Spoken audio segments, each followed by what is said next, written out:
नंद जी आ गए पत्रिका दे करके कंस को। अब कंस के मन में ऐसा हुआ कि ये भी एक पैदा हुआ, यहाँ 8वीं लड़की हुई और वहां पुत्र कैसे 7वां होगा, ये क्या लीला है, पता करो। जो जेल में था उन सबको बुला के ले आओ। उपद्रव मचा दिया, जितने जेल के थे, जितने सभी लोग जेलर के, जेलर उलर को सबको बुलाया। कैसे कैसे हुआ बताओ। सब लोग हाथ जोड़ के खड़े हो गए। थोड़ा साइड में कर दीजिए कुर्सी। अब इतने में ये हुआ कि अष्टमी के दिन भी नंद के घर में लाला हुआ है। पता लग गया कि अष्टमी के घर में जो छोरा हुआ है नंद के, वो भी अष्टमी के पैदा हुआ है। इसके मन में खलबली मची कि हो सकता है कि नंद के घर जो छोरा हुआ है तो यहाँ छोरी कैसे हो गई। इतनी उम्र में 80 साल के नंद बाबा, उनके घर में छोरा होना मामूली बात थोड़ी है। पता करो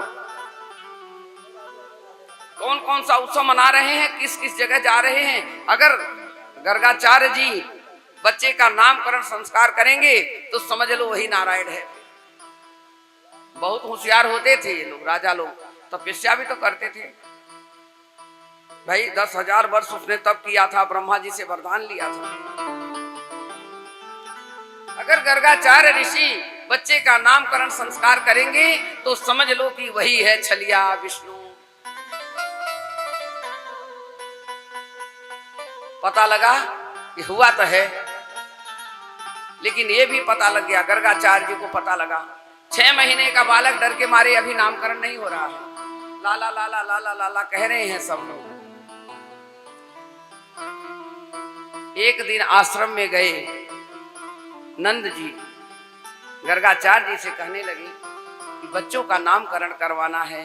अपने अपने पुरोहित के पास, गुरु के पास सभी जाते हैं, बच्चे होते हैं तो क्या करें। गर्गाचार्य जी कहने लगे, देखो नंद, अगर मैं तुम्हारे यहाँ नंद उत्सव में जाऊंगा, नामकरण करने जाऊंगा तुम्हारे महल में, तो कंस को पता लग जाएगा और ये तुम्हारे लाला के ऊपर आक्रमण करवा देगा, मरवा देगा।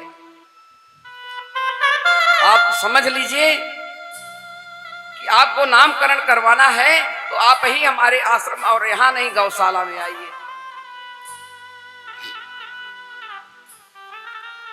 दोनों बच्चों को बताए कि चुपचाप सुबह के टाइम 4 बजे उठ करके दोनों बालक को, दोनों माताओं को आप चुपचाप ले आना, किसी को मत बताना।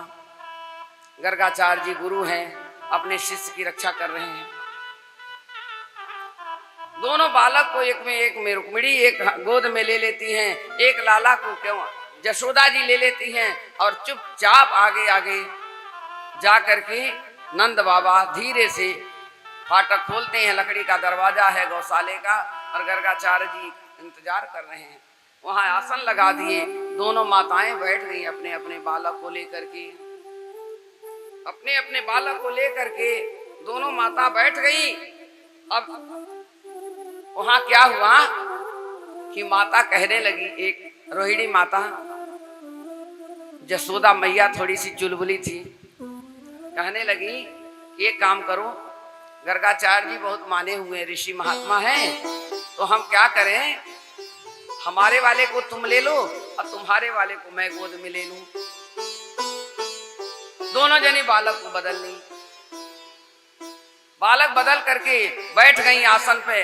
गर्गाचार्य जी बैठ गए, इधर नंद बाबा बैठ गए। गर्गाचार्य जी जैसे नेत्र बंद करके ब्रह्मलोक में चले गए। पूरा ब्रह्मांड ही उनको दिखने लगा और देखते क्या है कि तो साक्षात विष्णु स्वरूप है। ये शेषा अवतार बलराम जी हैं। बस वो मन मुग्ध ऐसे हुए कि एकदम बेहोश हो गया, मुंह खुला कि खुला ही रह गया, मंत्र ही नहीं बोल पाए। अब काफी देर तक जब देखने लगी दोनों मैया कि मुंह तो खुला है और मंत्र बोलते बोलते ऐसे हो जाए किसी की निद्रा में, वो तो समाधि में चले गए। मैया कहने लगी नंद जी से, देखो तो सही, मेरे बालक के पीछे तो दुनिया पड़ी पड़ी थी, मुझे तो लग रहा बाबा भी गए हो। अब क्या करें? नंद जी से कहती हैं, पता नहीं क्या हो गया, गुरुदेव को क्या हो गया।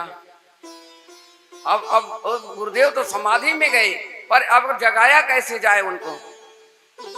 कहने का मतलब यह है कि जब समाधि में कोई चला जाता है तो कभी पूजा पाठ में किसी को छेड़ना नहीं चाहिए।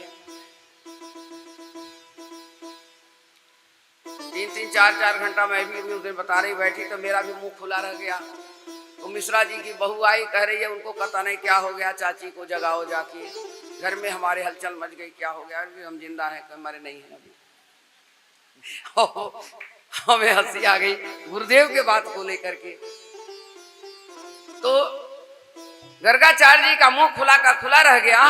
तो नंद जी कह रहे हम भी नहीं समझ पा रहे हैं क्या करूं अब। वो तो अपनी सांस को बिल्कुल ब्रह्मांड में लेके चले गए, समाधि लग गई।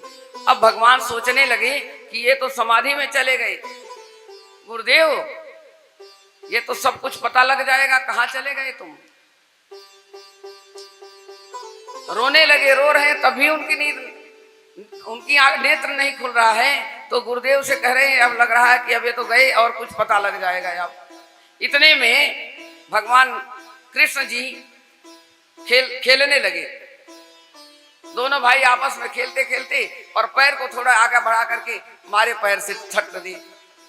गुरुदेव के ऊपर पैर पड़ता है, उनकी निद्रा एकदम समाधि टूट जाती है। समाधि टूट जाती है तो प्रणाम करते हैं, कहते हैं कि गुरुदेव आप कहाँ चले गए थे? बोले ये जो लाला है तुम्हारा कोई साधारण बालक नहीं है, ये तो साक्षात विष्णु स्वरूप है, ये साक्षात विष्णु है जो आपकी गोद में है। तो कहते हैं ये जो है ये तो जसोदा का है, रोहिणी के गोद में जसोदा का लाला है, और जो रोहिणी जसोदा के गोद में है ये शेषावतार बलराम जी हैं। इनके 1000 सहस्त्र नाम होंगे। बलदाऊ के बलराम कई नाम उनके भी निकाल दिए। ये कृष्ण के नाम से माने जाएंगे, इनका नाम कृष्ण रख दिया गया। ये साक्षात पार ब्रह्म परमेश्वर हैं, जगत के स्वामी पालनहार आ गए तुम्हारे घर। और मैया कहने लगी सारी दुनिया तो कही रही थी भगवान भगवान, अब ले ये गुरुदेव भी कहने लगे भगवान है। अगर भगवान सब जान जाएंगे तो इसकी सब पूजा करेंगे, मेरा लाला तो मेरे पास रहेगा ही नहीं। मेरे गुरुदेव बाड़ी तुम्हारी झूठी हो जा, झूठी हो जा, हमारा बच्चा बच्चा है, मेरा कोई भगवान भगवान नहीं है, हमें नहीं पूजवाना किसी से। कहते हैं मैया तेरी जैसी मर्जी, पर भगवान है ये लाला आपके गोदी में जो है। मैंने गुरुदेव जी तो जान गए, आपस में कहने लगी देखो हमने तो बालक को बदल दिया था, लेकिन गुरुदेव की शक्ति तो पता है, इसका मतलब जानते हैं। तो एक मैया कहने लगी अच्छा ये बताओ कि मेरे लाला को कोई ग्रह गोचर तो नहीं है गुरुदेव जी? यशोदा मैया पूछती हैं। गर्गाचार्य जी कहते हैं आपके लाला के ऊपर बहुत बड़ी बड़ी आपत्ति आएगी, बहुत बड़े दुश्मन आएंगे और सब इनको मारने आएंगे, पर कोई मार नहीं पाएगा इनको।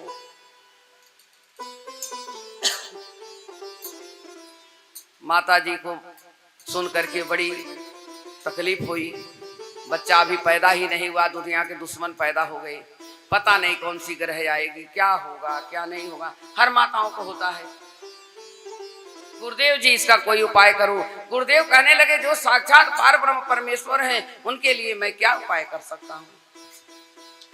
भगवान जी थोड़े से झटका फिर दिए, गुरुदेव जी सारी बात मत बताइए, नहीं तो बात यहीं पर सब खुल जाएगी। जिस लीला को मैं करने आया हूँ वो लीला भी नहीं हो पाएगी हमारी।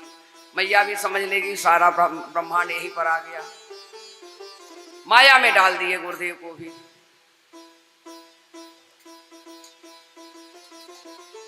गुरुदेव के भी माया में डाल दिए और जसोदा मैया को भी माया में डाल दिए। सब लोग बिल्कुल माया रहित हो गए, सबका ज्ञान एकदम इधर उधर हो गया, भटका दिए सब लेकर के आते हैं। लेकिन एक अनुचर कंस का जो था वो पता करने के लिए बोला था, तो वो देख लिया था। कि जब भगवान को लेकर के नंद जी आ रहे थे गौशाला में गर्गाचार्य जी के, और गर्ग ऋषि जी वहां इंतजार कर रहे थे, तो बाहर ही देख लिया था छुप करके, और आकर के वो बता दिया कि गर्गाचार्य जी के गौशाला में दोनों पुत्र को लेकर के नंद जी गए थे, आज उनका नामकरण हुआ है, वही किए हैं। बस कहाँ का बात कहीं, सब कुछ खत्म। अब तो बेचैन, अरे विष्णु तूने मेरे साथ बहुत छल किया है, कैसे कैसे कर दिया तुमने, इसको छोड़ना नहीं है।